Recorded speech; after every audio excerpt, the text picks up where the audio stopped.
যুক্তরাষ্ট্র ও চীনের একে অপরের বিরুদ্ধে যুদ্ধের হুঙ্কার। যুক্তরাষ্ট্র হামাস সরাসরি বৈঠক কাতারে। হামাসকে ট্রাম্পের শেষ হুঁশিয়ারি। আরব লীগের গাজা পরিকল্পনায় আপত্তি হোয়াইট হাউসের। কংগ্রেস ভাষণে পাকিস্তানের প্রশংসা ট্রাম্পের। চিন্তায় ভারত।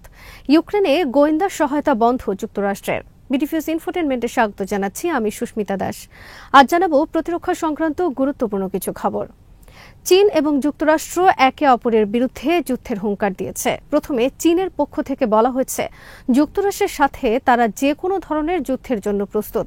ওয়াশিংটন যদি বাণিজ্য যুদ্ধ, শুল্ক যুদ্ধ বা অন্য যে কোনো ধরনের যুদ্ধ চায়, তবে সে যুদ্ধের জন্য প্রস্তুত আছে চীন। বুধবার ওয়াশিংটনে অবস্থিত চীনা দূতাবাসের পক্ষ থেকে প্রকাশিত এক বিবৃতিতে বলা হয়েছে এ কথা। মঙ্গলবার যুক্তরাষ্ট্র চীনা পণ্য আমদানির ওপর 20% শুল্ক আরোপের পর চীনও একই দিন যুক্তরাষ্ট্রের পণ্য আমদানির ওপর পাল্টা 15% শুল্ক আরোপ করে। এরপর বুধবার ওয়াশিংটনস্থ চীনা রাষ্ট্রদূতের পক্ষ থেকে দেয়া হল যুদ্ধ মোকাবেলার ঘোষণা। মঙ্গলবার চীনা দূতাবাসের এই বিবৃতির পর বুধবার যুক্তরাষ্ট্রের প্রতিরক্ষা মন্ত্রী পেট হেজেস বলেছেন, চীন যুক্তরাষ্ট্রের সাথে যে কোনো ধরনের যুদ্ধের জন্য প্রস্তুত। আমরাও প্রস্তুত চীনের বিরুদ্ধে সব ধরনের যুদ্ধের জন্য। আমরা যারা শান্তি চাই তারা যুদ্ধের জন্য প্রস্তুত, আর সে কারণেই আমরা যুক্তরাষ্ট্র আর্মিকে পুনর্গঠন করছি। অপরদিকে যুক্তরাষ্ট্র প্রেসিডেন্ট যখন সামরিক বাজেট কমানোর ঘোষণা দিয়েছেন, চীন তখন বৃদ্ধি করেছে প্রতিরক্ষা বাজেট। চীনা প্রধানমন্ত্রী লি কিয়াং বুধবার ঘোষণা দিয়েছেন, চীনা সামরিক খাতে ব্যয় আগের বছরের তুলনায় 7.2% বৃদ্ধি করা হবে। বর্তমানে চীনা সামরিক বাজেট বিশ্বের দ্বিতীয় বৃহৎ। 2025 সালের জন্য চীন $246 বিলিয়ন সামরিক বাজেট ঘোষণা করেছে। নতুন মাত্রায় পৌঁছেছে পাকিস্তান যুক্তরাষ্ট্র সম্পর্ক।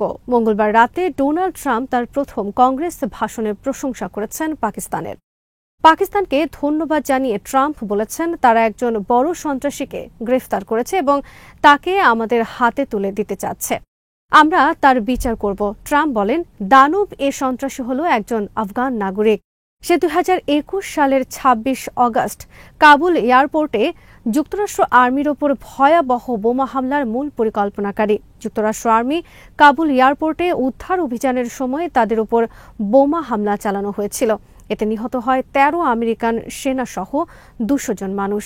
পাকিস্তানের প্রধানমন্ত্রী ইমরান খানের সময় থেকে যুক্তরাষ্ট্র পাকিস্তান সম্পর্ক তিক্ত আকার ধারণ করে। এর পরিণতিতে পতন ঘটে ইমরান খানের। অভিযোগ রয়েছে, বাইডেন প্রশাসন ভূমিকা পালন করেছে ইমরান খানকে ক্ষমতাচ্যুত করার ক্ষেত্রে। ডোনাল্ড ট্রাম্প ক্ষমতায় আসার পর পাকিস্তান যুক্তরাষ্ট্র সম্পর্ক কেমন হয় তা নিয়ে আলোচনা চলে বিভিন্ন মহলে। তবে আকস্মিক গত সপ্তাহে ডোনাল্ড ট্রাম্প পাকিস্তানের জন্য $40 কোটি সামরিক সহায়তার ঘোষণা দেন, যা চমকে দিয়েছে অনেককে। কারণ ডোনাল্ড ট্রাম্প কেবল ইসরায়েল ও মিশর ছাড়া বিশ্বের সব দেশে বন্ধ করে দিয়েছেন সামরিক সহায়তা সহ আরও বিভিন্ন ধরনের অনুদান। কিন্তু তিনি সেই তালিকা থেকে বের করে আনলেন পাকিস্তানকে। পাকিস্তান তার প্রতিদান দিল কাবুল বিমানবন্দরে বোমা হামলার সন্দেহভাজন মূল হোতাকে গ্রেফতার করে যুক্তরাষ্ট্রের হাতে তুলে দেওয়ার মাধ্যমে। ইমরান খানের সময় পাকিস্তান যুক্তরাষ্ট্র সম্পর্ক তিক্ত হওয়া বিষয়ে ইমরান খান প্রকাশ্যে বলেছিলেন, আফগানিস্তান থেকে যুক্তরাষ্ট্র বিদায় নেওয়ার পর পাকিস্তানে নতুন করে ঘাঁটি স্থাপনের অনুমতি চেয়েছিল যুক্তরাষ্ট্র, কিন্তু তিনি তাতে রাজি হননি। ধারণা করা হচ্ছে, বর্তমানে আবার পাকিস্তানে সামরিক তৎপরতা বৃদ্ধি করতে যাচ্ছে যুক্তরাষ্ট্র। পাকিস্তান যুক্তরাষ্ট্রকে আগের মতো সহায়তা করে যাবে সন্ত্রাসীর বিরুদ্ধে যুদ্ধ পরিচালনায়। পাকিস্তানের সাথে আবার যুক্তরাষ্ট্রের সম্পর্ক বৃদ্ধিতে বড় ধরনের দুশ্চিন্তায় পড়েছে নয়াদিল্লি। হামাসের সাথে সরাসরি বৈঠক করেছে যুক্তরাষ্ট্র। কাতারের রাজধানী দোহায় অনুষ্ঠিত হয়েছে এই আলোচনা। 1997 সালের পর যুক্তরাষ্ট্রের কর্মকর্তারা এই প্রথমবারের মতো সরাসরি বৈঠক করল হামাসের সাথে। হোয়াইট হাউস মুখপাত্র ক্যারোলাইন লেভিট বুধবার সাংবাদিকদের কাছে প্রকাশ করেছেন বৈঠকের কথা, তবে বিস্তারিত তুলে ধরেননি বৈঠকের বিষয়। ওয়াল স্ট্রিট জার্নালের প্রতিবেদনে বলা হয়েছে, ফেব্রুয়ারির শেষের দিকে অনুষ্ঠিত হয়েছে এই বৈঠক।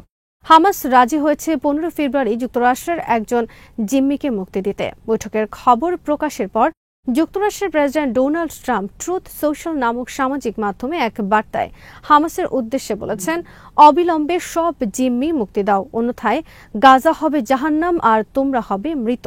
তোমাদেরকে গাজা থেকে সম্পূর্ণরূপে নির্মূল করার জন্য আমি ইসরায়েলকে সব দেব, আর তারা তোমাদেরকে একেবারে খতম করে দেবে।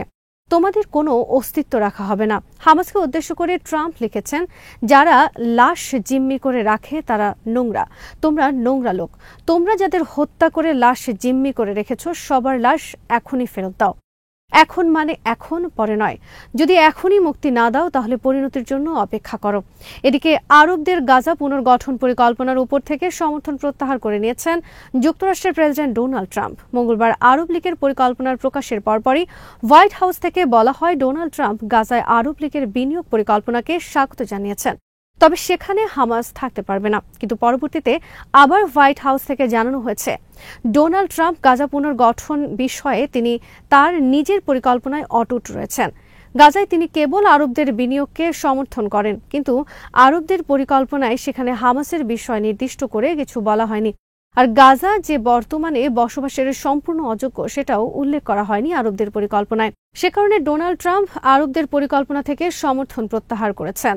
জাতীয় নিরাপত্তা বিষয়ক হোয়াইট হাউসের মুখপাত্র বলেছেন, ডোনাল্ড ট্রাম্পের অবস্থান হল গাজায় হামাসকে মেনে নেওয়া হবে না।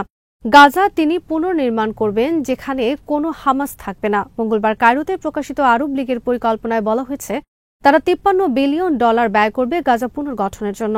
5 বছরের মধ্যে তারা গাজায় নির্মাণ করবে কমপক্ষে 4 লাখ বাড়ি। তবে প্রথম 6 মাসে তারা নির্মাণ করবে 2 লাখ অস্থায়ী বাড়ি এবং সেখানে বাস করতে পারবে 12 লাখ মানুষ।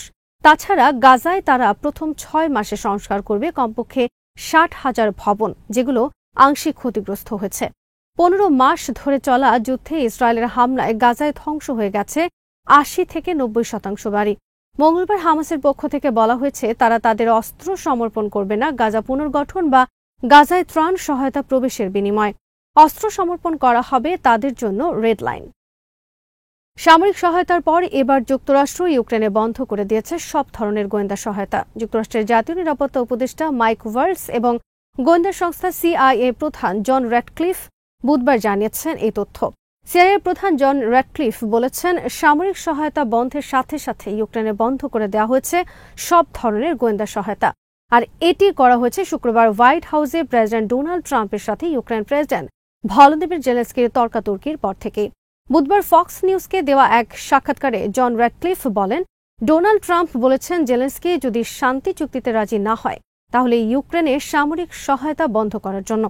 নিরাপত্তা উপদেষ্টা মাইক ওয়ালসও বুধবার গণমাধ্যমকে বলেছেন একই কথা। মাইক ওয়ালস বলেছেন, ইউক্রেন শান্তি প্রক্রিয়ায় প্রবেশ করলে সহায়তা পুনরায় চালু করা হতে পারে। র্যাটক্লিফ বলেন, আমরা জেলেনস্কিকে একটি সুযোগ দিচ্ছি এই পদক্ষেপের মাধ্যমে শান্তি স্থাপন বিষয়। সামরিক সহায়তা বন্ধ ঘোষণার পর সুর নরম করেছেন ইউক্রেন প্রেসিডেন্ট ভলোদিমির জেলেনস্কি। বুধবার জেলেনস্কি সামাজিক যোগাযোগ মাধ্যমে দেওয়া এক পোস্টে বলেছেন, যুক্তরাষ্ট্রের নেতৃত্বে বন্ধ হতে পারে যুদ্ধ, আর আমরা চাই স্থায়ীভাবে এই যুদ্ধ বন্ধ করতে। আজ এখানে শেষ করছি। সমরাস্ত্র প্রতিরক্ষা কূটনীতির নানা তথ্য জানতে চোখ রাখুন বিডিভিউজ ইনফোটেনমেন্টে। চ্যানেলটি ভালো লাগলে সাবস্ক্রাইব করুন, সংযুক্ত থাকুন আমাদের ফেসবুক পেজে।